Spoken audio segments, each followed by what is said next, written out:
안녕하십니까. 저는 천주교 서울대교구 연령연합회에서 한국천주교회의 상장례를 강의하는 박명진 시몬입니다. 반갑습니다. 오늘은 연령회 활동을 위한 교회의 가르침 가운데 제2차 바티칸 공의회 문헌인 전례헌장과 가톨릭 교회 교리서 이러한 책들을 중심으로 해설해 드리겠습니다. 전례헌장은 1963년 12월 4일에 제2차 바티칸 공의회에 참석한 교부 절대 다수의 찬성으로 통과되어 발표된 제2차 바티칸 공의회의 첫 번째 문헌입니다. 총 7장 130항과 1개의 부록으로 구성된 이 문헌은 트리엔트 공의회가 끝난 지 정확히 400년 뒤에 반포되어 전례 역사의 새로운 시대를 열었습니다. 전례의 본질과 의미를 본질적으로 설명함으로써 전례 쇄신과 올바른 전례 거행의 방향을 설정하였다는 평가를 받았습니다. 전례의 본질과 의미를 밝히고 전례 쇄신과 올바른 전례 거행의 방향을 설정한 전례헌장은 부차적이고 지엽적인 관심에서 생겨난 것이 아닙니다. 오히려 제2차 바티칸 공의회가 처음부터 의도한 전체의 목표, 그 안에서 만들어진 중요한 교회의 문헌입니다. 공의회는 자신의 목표를 구체적으로 설명하는 가운데 특별히 신자들 사이에서 그리스도교 생활을 나날이 발전시키고 변경할 수 있는 그 제도들을 우리 시대의 요구에 더 잘 적용시키고 그리스도를 믿는 모든 이의 일치에 기여할 수 있는 것은 무엇이든 정진하고 또 모든 일을 교회의 품으로 부르는데 이로운 것은 무엇이든 강화하려고 하므로 특별히 전례의 쇄신과 정진을 위한 배려도 자기 소임으로 여긴다, 이렇게 밝혔습니다. 제2차 바티칸 공의회는 이러한 목표와 과제를 지닌 전례헌장을 통해서 전례는 물론 올바른 전례 거행을 통해서 신자들을 쇄신하고자 하였던 것입니다. 이 전례헌장의 내용 가운데 우리 연령회원들과 관련된 가르침을 발췌하여 해설해 드리겠습니다. 첫 번째로 전례 규정은 교계의 권한이라는 점입니다. 오로지 교회의 권위인 사도좌, 즉 교황청과 법의 규범을 벗어나지 않는 한도 내에서 주교가 권한을 행사할 수 있으며 관할 지역의 주교회의도 그러한 권한이 있습니다. 우리나라 교회의 상장례는 우리나라 주교회의가 결정한 전례 규정을 따르고 있습니다. 그런데 각 교구의 주교, 지역 주교회의가 전례에 관한 규정을 만들더라도 사도좌와 교회법을 어기는 결정을 해서는 안 됩니다. 따라서 그 누구도 사제를 비롯하여 아무리 교회를 잘 알고 뛰어난 지식을 자랑하는 학자라고 할지라도 전례를 규정할 수 있는 권한이 없으므로 자기 마음대로 전례에 어떤 것을 더하거나 빼거나 바꾸지 못합니다. 불행히도 교회의 상장례를 거행하는 현장에서 이러한 교회의 가르침을 어기고 제멋대로 전례의 형식과 내용 등을 바꾸거나 새로 만드는 분까지 있습니다.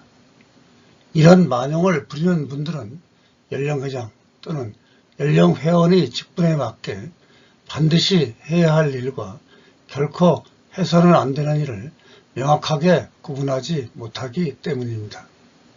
연령회장이나 연령회원이 우리 교회에서 대단히 중요한 역할을 수행하는 것은 분명하지만 그렇다고 해서 결코 그분들이 교황이나 주교가 될 수는 없는 노릇입니다. 교황이나 주교라고 해도 자기 마음대로 바꾸거나 만들지 못하는 전례와 교리에 관계된 것들을 자기 직분에 대한 명확한 인식도 없이 제멋대로 바꾸고 심지어는 만들기까지 하는 분들이 계십니다. 연령회장님을 비롯한 연령회원들은 수시로 상장례와 관계된 교회의 가르침을 공부해야 합니다. 그렇게 공부해야만 자기가 해야 할 일과 하지 말아야 할 일을 분명하게 구분할 수 있으며 자기 업무 영역을 벗어나는 행동을 하지 않을 수 있는 것입니다. 제가 10여 년 전에 연령회 활동을 하던 이전의 분당에서 생겼던 일입니다. 장지까지 가는 거리가 먼 경우에는 운구 중에 바치는 위령기도를 바치고 나도 시간이 많이 남습니다. 그럴 때마다 묵주기도를 바쳤는데 각 단을 시작하는 신비 내용을 바치지 말라고 하신 회장님이 계셨습니다. 그 이유를 여쭈었더니 장례 때는 오로지 돌아가신 영혼만을 위해 기도해야 하므로 신비의 내용 가운데 예수님이나 성모님이 등장하는 것이 적합하지 않다는 것이었습니다. 제가 교회의 가르침에 비추어 잘못된 생각이라고 지적하고 결코 신비의 내용을 빼서는 안 된다고 말씀드리자 회장님은 나이도 어린 놈이 알면 얼마나 안다고 건방지게 회장을 가르치느냐고 꾸짖으셨고 연령회원들은 감히 연령회장 말씀을 뒤집으려 한다고 저를 공격했습니다. 다시 한번 분명하게 말씀드립니다. 아무리 장례 전문가라고 해도 연령회장님이나 연령회원은 교황이나 추교의 영역까지 침범해서는 안 된다는 사실을 다시 한번 강조해 드립니다. 이 문제와 직결되는 것은 아니지만 연령회장님 가운데는 위령기도를 잘 바치고자 하는 열성이 지나쳐서 상장 예식의 악보대로도 아닌 자기가 배운 가락대로 하지 않는다고 위령기도의 같은 부분을 몇 번이나 다시 풀게 하는 분들이 제법 많습니다. 상가에 가보면 유족 외에 위령기도를 바치는 분들은 대부분 연세가 많으신 어르신들이십니다. 제가 말씀드리고 싶은 것은 첫째, 현재 상장 예식에 있는 위령기도를 악보 그대로 부르실 수 있는 분들이 별로 많지 않다는 사실입니다. 둘째, 그런 회장님들일수록 상장 예식의 악보대로 하는 것이 아니라 그분들이 어디선가 배우신 가락대로 부르라고 강요한다는 것입니다. 그러나 분명한 사실은 우리는 돌아가신 분을 위해 기도하는 것이고 그 기도를 염경기도가 아닌 창송기도, 즉 노래로 바치는 것뿐입니다. 우리는 돌아가신 분을 위해 기도하러 갔지 성가 경연대회에 나간 것이 결코 아닙니다. 우리가 미사를 봉헌하면서 성가를 잘못 부른다고 미사 중에 그 같은 성가를 몇 번이고 다시 부르는 경우가 있습니까? 이와 같은 이치입니다. 음치나 노래를 잘못하시는 분들은 위령기도를 노래로 바치면 안 됩니까? 물론 가능하면 잘 맞추면서 노래하려고 노력해야 하겠지만 노래 실력이 절대 기준이 될 수 없는 것이 기도라는 사실을 말씀드리고 싶습니다. 지금까지 말씀드린 것과 관계된 전례헌장의 규정을 읽어드리겠습니다. 전례 규정은 교계의 권한. 첫째, 거룩한 전례를 규정하는 것은 오로지 교회의 권위에만, 곧 사도자와 법, 규범에 따라 주교에게 매여 있다. 둘째, 법으로 허용된 권한에 따라 일정한 범위 안에서 전례에 관한 규정은 합법적으로 구성된 다양한 관할 지역 주교회의에도 달려있다. 셋째, 그러므로 다른 그 누구도 비록 사제일지라도 결코 자기 마음대로 전례에 어떤 것을 더하거나 빼거나 바꾸지 못한다. 다음은 민족의 특성과 전통에 대한 적응 규범인 37항부터 40항에 대하여 해설해 드리겠습니다. 우리나라 교회는 초기부터 유교를 비롯한 그동안의 우리나라 전통 장례를 배격하지 않았으며 교회 정신에 아주 어긋나는 부분들이 아니면 그대로 수용하는 경우가 많았습니다. 더구나 제2차 바티칸 공의회 이후에는 더욱 개방적인 태도를 취하고 있습니다. 따라서 천주 성교 예규를 펼 때부터 지금까지 우리나라 교회의 상장례는 대체로 유교 상례의 순서를 따랐습니다. 그러나 우리 교회가 지니고 있는 장례의 정신이나 전통까지 무시하고 우리나라 또는 우리 민족의 풍습만을 따르는 것은 아니라는 사실을 잊어서는 안 될 것입니다. 앞에서도 말씀드린 바와 같이 장례에 관한 구체적인 사안에 대한 결정은 관할 지역 교회의 권위, 그 이전에 전례 헌장의 근본 규범을 따라야 하고 사도자의 인준을 받아야 합니다. 즉 예식서들을 개정할 때 그리고 예식을 구성하고 예규를 작성할 때 적절히 유의하여야 하는 것입니다. 민족의 특성과 전통에 대한 적응 규범인 전례 헌장 37항부터 40항까지를 읽어드리겠습니다. 37항.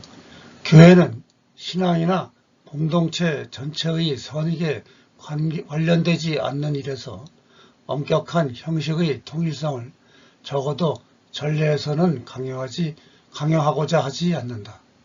오히려 여러 민족과 인종의 정신적 유산과 자질을 개발하고 향상시킨다.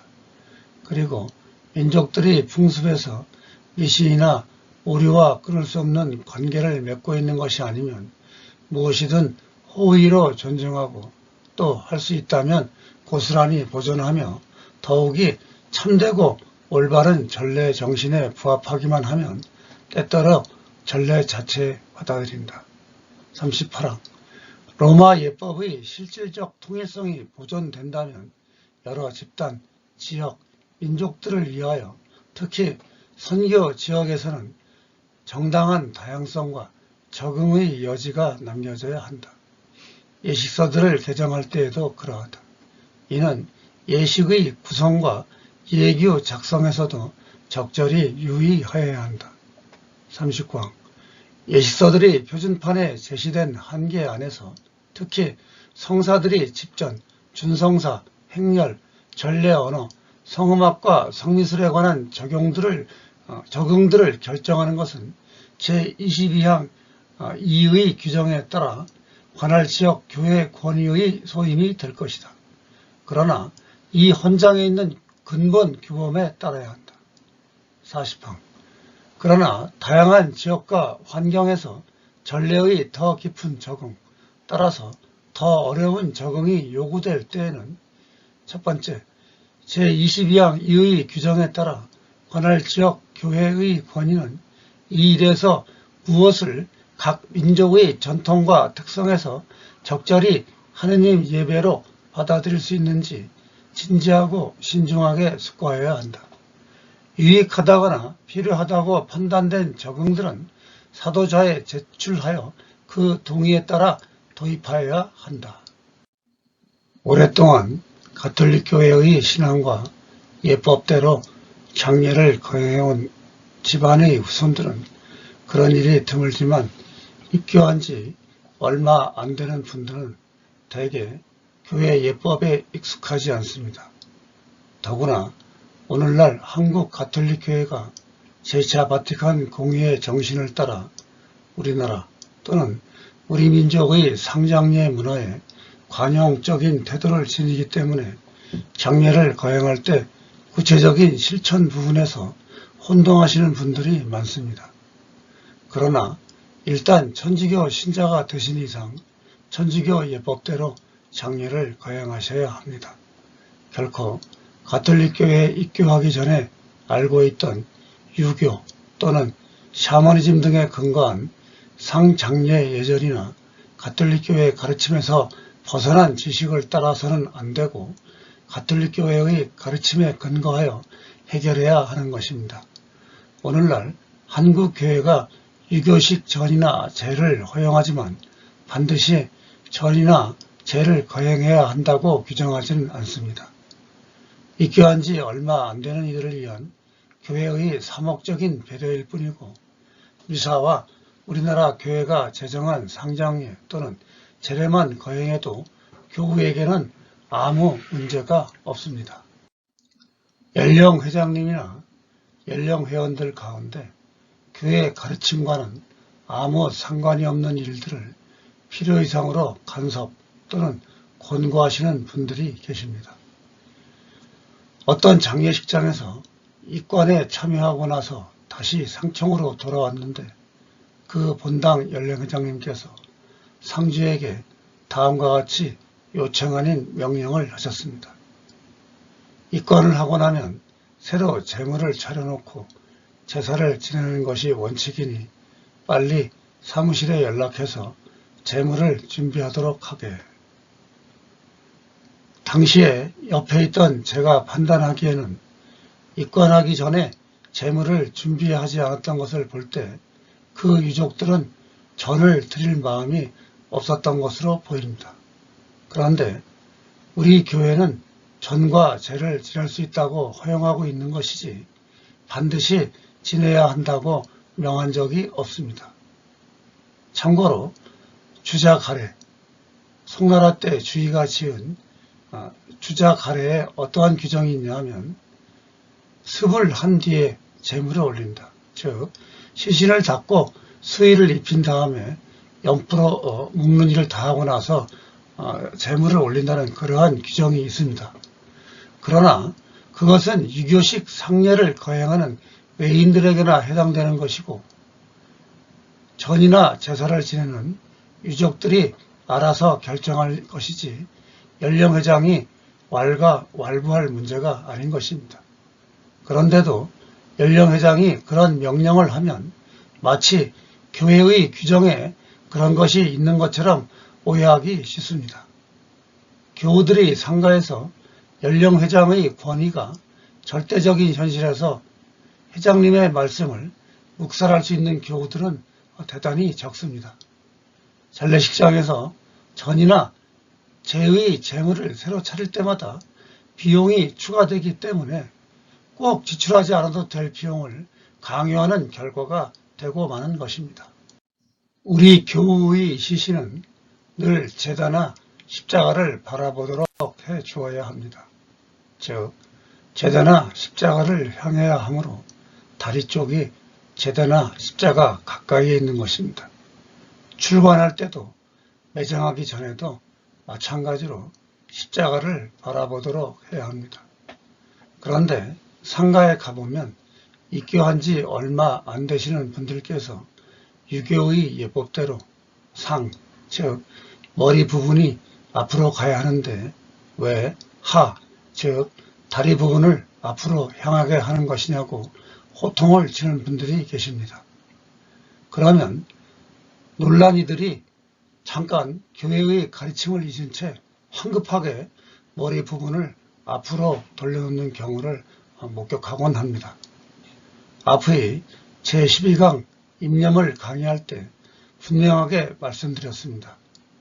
트리엔트 공회가 끝난 뒤에 발간한 로마 이식서에 있는 시신의 발이 제대를 향하게 한다.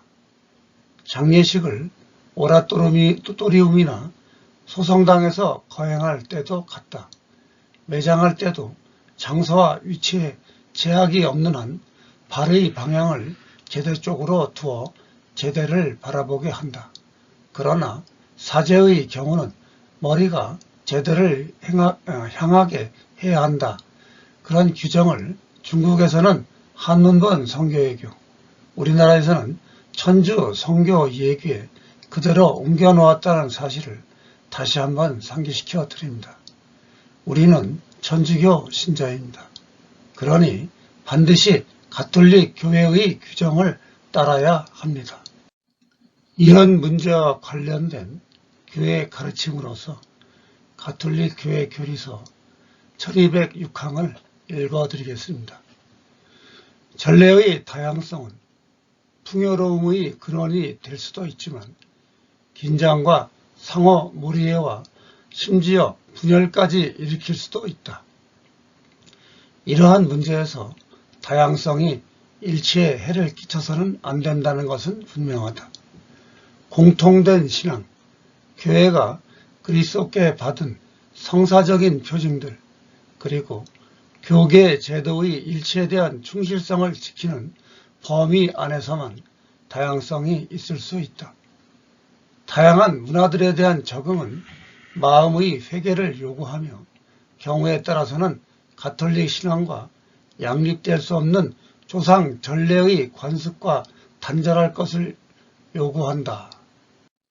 이어지는 1207항도 읽어드리겠습니다. 전례의 거행은 교회가 존재하는 그곳의 문화 안에서 표현되는 것이 당연하지만 그 문화에 종속되어서는 안 된다. 한편 전례 자체가 문화를 발생시키고 형성하기도 한다. 오늘 강의는 여기까지 하겠습니다. 다음 시간에는 제2차 바티칸 공예문헌 중 평신도 사도직에 관한 교령과 회장 직분에서 연령회원들을 위한 가르침을 발췌해서 해설해 드리겠습니다. 감사합니다. 안녕히 계십시오.